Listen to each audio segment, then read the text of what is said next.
Thanks for sharing about your fear. One other point to make here, the autocratic or anarchist worldview sees obedience as the basis of what is right and rebellion as what is wrong. Loyalty in Type 1 communities is a commitment based on what you have to do, not what you ought to do or want to do. Subjects in Type 1 communities do not have good alternatives other than to obey what is expected of them by those in authority. History has shown that Type 1 communities are not considered virtuous because of the abuse subjects take, and Type 1 communities do not prosper across time because the efforts of the subjects is low. The second exchange-oriented worldview uses justice, not fear, as the basis for government. We will refer to this as Type 2, or win-win. In Type 2 communities, authorities and subjects mutually gain in a balanced and fair manner. This is characteristic of benevolent dictators or democratic republics where power is given to the constitutional law and not exercised at the discretion of the individuals in authority. This protects the rights of all members of the community to be treated justly. Type 2 communities prosper more than Type 1 because efforts of the subjects is greater. Studies show that performance increases within these communities because subjects trust that they will be rewarded fairly, or because subjects seek to avoid guilt and shame from failing the community. In a balanced exchange-oriented community, effort is reduced when either party believes that they are giving more than they are receiving, or no longer feel obligated because their rewards are less than promised. Justice, or getting what you deserve, is the basis for what is right, and injustice is wrong. In Type 2 communities, loyalty is based on duty, and is often an I ought to commitment, not an I have to commitment in Type 1. While justice is more virtuous and produces more abundantly than Type 1 power-greed approaches to community, there is one problem with justice as a virtue. Justice is equity, an equal exchange of giving and receiving. What does a community do with those who cannot participate in exchange? Should they not receive benefits because they're not capable of giving? Is it not more virtuous for communities to provide resources so everyone receives the same, regardless of what they contribute, distributing goods based on the needs of the community?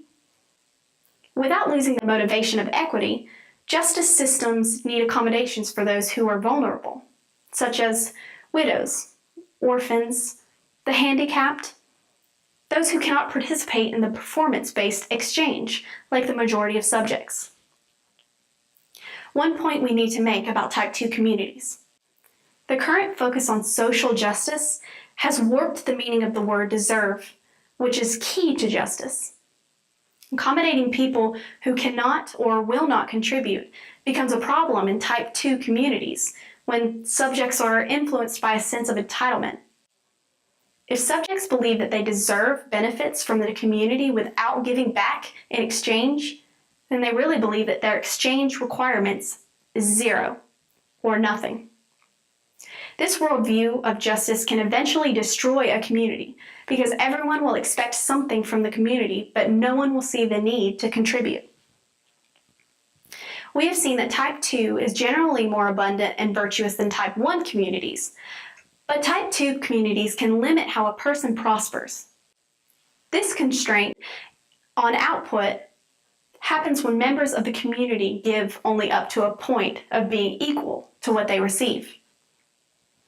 There is human potential that may be left unused because there is no incentive that motivates people to contribute at even greater levels without the prospects of being rewarded more. There's one other point about Type 1 and Type 2 communities that we need to emphasize. Accumulating power is more important in exchange-based communities because those with power get to control how benefits are distributed. The theme of Tolkien's famous trilogy and my personal favorite book, The Lord of the Rings, is the contaminating influence of power. Tolkien suggests that the real heroes are those who refuse the ring of power, so to speak. The irony is that by doing so, they ultimately receive the power that serves others and not themselves. This suggests a third type of community that does not use exchange as a basis for behavior, but a power that produces selfless service. A Type 3 community is defined as a servant model where people do not depend on the value that passes between them to prosper in their relationships with each other. A servant-oriented community starts with those in power who are committed to serving those under their authority. By selflessly giving to the members of the community, the greater community benefits. Unlike the first two worldviews of power, giving is discretionary or voluntary, and not reciprocal, and not an obligation. Let me repeat that again. Unlike the first two worldviews of power, giving is discretionary, not reciprocal. This reward system is not self-serving, but other-serving, and is the ultimate virtue based on grace or undeserved kindness. Members of the community do not seek their rights, do not desire to take advantage of others, do not seek personal gain, or the need to satisfy guilt or keep the peace. Rather, behavior of the subjects of the community is a response to the gracious character of the one who has power.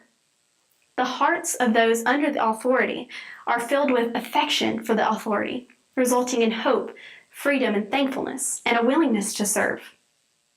Loyalty in Type 3 communities is an I want to commitment based on admiration and respect, not an I have to based on obedience, or an I ought to based on duty or obligation. The underprivileged are served not from a sense of justice, but from everyone's sense of thanksgiving. Let's take a moment and reflect back on these three types of communities. Type 1 is autocratic, using lawless power and fear to govern. Type 2 governs with contingent reward systems, which keeps people in a relationship through a balanced structure of giving and receiving. And then Type 3 produces willful acts of service based on the undeserved kindness that is granted to the subjects by those in power, and then subsequently by the subjects to each other.